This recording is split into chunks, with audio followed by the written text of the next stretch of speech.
So they've been a threat for a long time, but they've really been a threat.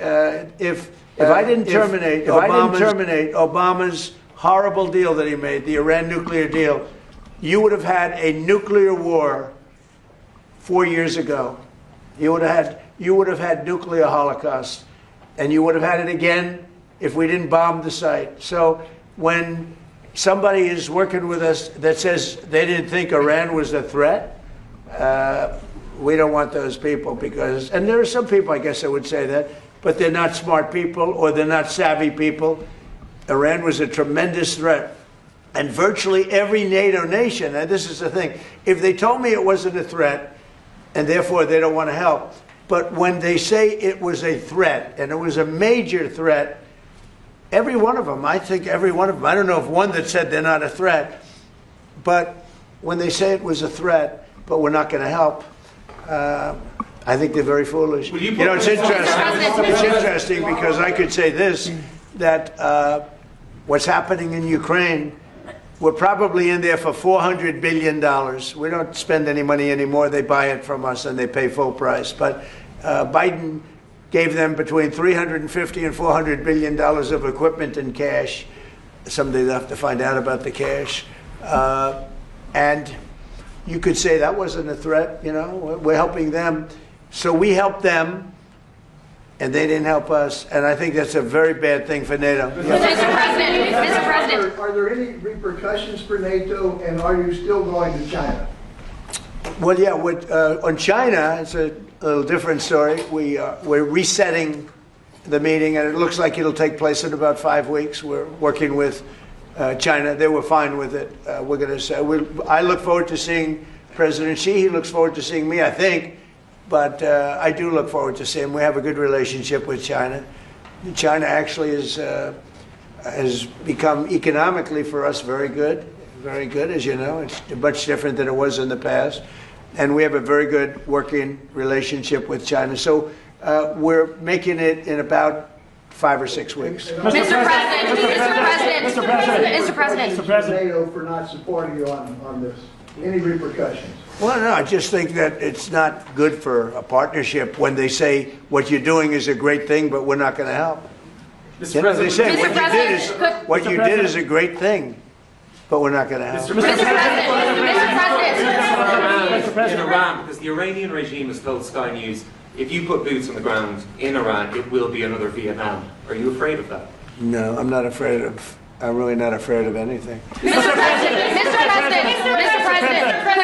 Mr. President, are you rethinking the United States' relationship with NATO possibly getting out? Well, I'm disappointed in NATO that we spend trillions of dollars on NATO. Think of it, trillions over the years, many trillions of dollars. It's one of the reasons we have deficits and we help other countries. And when they don't help us, I mean, it's certainly something that we should think about. I don't need Congress for that decision, as you probably know. I can make that decision myself. I'd work with some very smart people. And I'd always deal with Congress anyway, but I don't need Congress for that decision. But, you know, when you say rethink, I have nothing currently in mind, but I will say that I'm not exactly thrilled when we help them with Ukraine. Look, Ukraine would have been over in 1 day if we didn't help. Frankly, Ukraine would have been over in the first day. They had the best equipment in the world. It was our equipment, given by Sleepy Joe Biden. No charge, no charge. Hundreds of billions of dollars of the best equipment in the world, no charge. I will say that I'm not happy about it. Mr. President, Mr. relationship with Two questions, one on Iran and one on Cuba. Is Iran now a bigger foreign policy priority for you than China? And on Cuba, the Cuban government. Iran is just a military operation to me. Iran is something that was essentially largely over in 2 or 3 days because the Navy was wiped out almost immediately. The Air Force came next. The anti-aircraft came next. I mean, we're flying over Iran. We could take out their electric capacity in 1 hour. We have all the, there's nothing they can do right now because everything is knocked out. They have no radar, no anti-aircraft. They have nothing. And we don't, and it was a decision I made. We discussed it, Pete, Marco, JD, all of us, Chris. Shalom. All praises to Yahweh, Ba'ashem, Yahweh Shai, Ba'ashem, Makor Kodash. Double honors to the apostles and elders at Great Millstone. Shalom, to for the elect. All right, so as you see, Nero is now asking the NATO nations to come over there and help him. Good morning. Get rid of Iran, or to help him, defeat Iran. All right, and the response of the NATO nations has been that they're not going to help him. All right, everybody is in disagreement with Babylon. All right, Nero being the leader of it. All right, everybody's in disagreement with how this man is moving, as far as his dealings with those nations, man, with the other heathen nations. And now you see the NATO nations basically telling him, we not helping you, man. All right, and this is the beast, all right, beginning to hate the whore, man. The beast already has, if you want to say a disdain, all right, for the whore that sitteth upon the beast, which is America, all right, beast being NATO and the EU, all right, they hate this place, man, all right, or that disdain that they have for this place currently is going to turn into hate, to the point that they're going to shoot fire on this place, man. All right, all these NATO nations that he's calling upon to help is basically telling them, no, we not about to align ourselves with, all this bullshit you doing, man. All right, and it's very telling that he's asking for help, man. I mean, when you ever seen somebody in a fight and they up and they ask why you ain't helping, only somebody who's losing, said fight is gonna ask for help, man. So this is how you know, man. This military, man, is not as strong as it used to be, man. It's not that big as, because at one point, I guess you could say it was a gap between the American military and the rest of the militaries of the world as far as power and artillery and, willingness to take it to the next level, But now these countries all have those things within them, man. All right. Or they all have those capabilities. But this is Revelation 17:16. And the 10 horns which thou sawest upon the beast, these shall hate the whore, and shall make her desolate and naked, and shall eat her flesh and burn her with fire. And that's, the end game for this place is to be burned with fire. All right, the whore that sitteth upon the beast being, this place, man. All right, and the end game for this place is to be burned with fire, man. All right, all these nations that have nuclear capability, they're gonna use that nuclear capability against this place, man. All right, even though they've been in bed with the whore, all right, they've got money with the whore, as far as trade, and the whore has influenced all the people of the world, really, as far as their doings, all right, the trends, the lifestyle, although the whore has, as I said before, they've been in bed with her and she's influenced them. All right, they gonna turn on her, man. All right, they realizing that's, just what she is, man.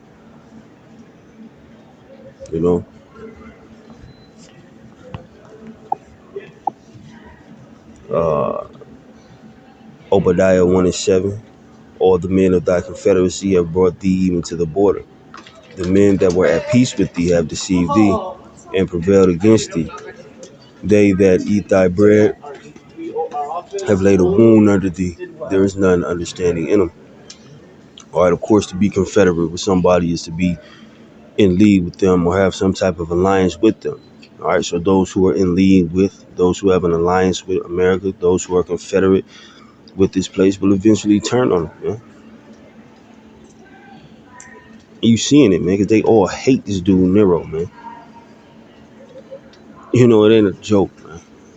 They hate that dude, man. Because now, as I was watching the Apostle Tahor's video, I forget the title of it, but He made a point saying that this man is messing up the world economy, man. You fucking up everything for everybody in the world, man.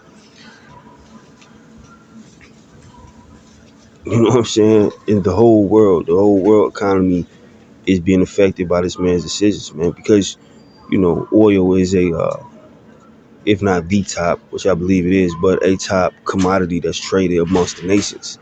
So now that he's fucking that up, all right, everybody's being affected, man. And one thing about these nations, they not gonna let you affect their money, man. If they can do anything about it, and now they have the capability to do something about it. All right, they can go to war with this place. All right,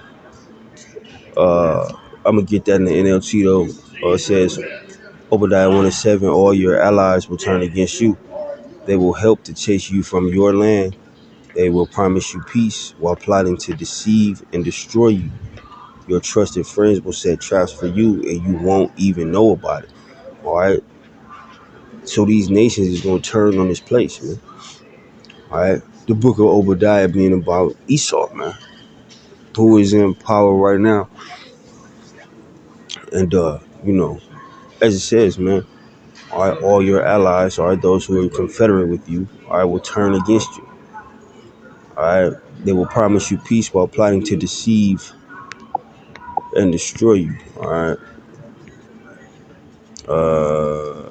What's that? 5-3. First Thessalonians 5-3. For when they shall say peace and safety, then sudden destruction come upon them, as travail upon a woman with child, and they shall not escape.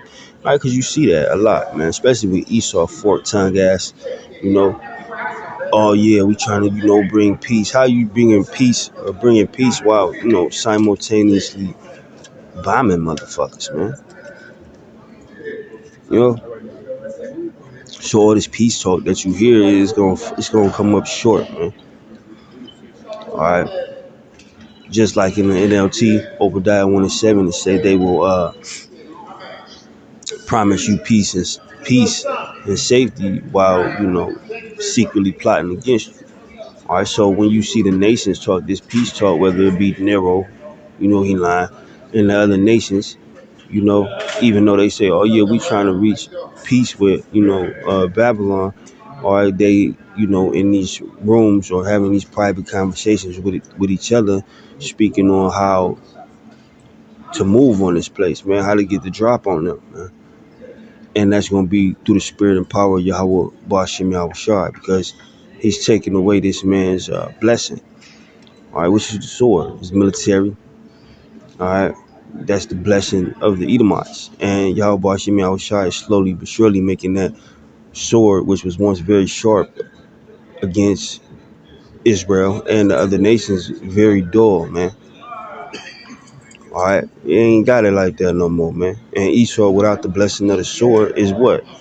The lowest money heathen, man. It's the only way he survives, man. As the scripture say in Genesis, when it speaks on the blessing of the sword, it says, "By the sword thou shalt live." All right, thou shalt live. You go into the blue letters talking about him sustaining himself or preserving his life. That's the only way he can survive. So now that that's being taken away from him, all right, he's destined to fall, man. All right, but I ain't gonna hold you. I hope that video was edifying. Shalom.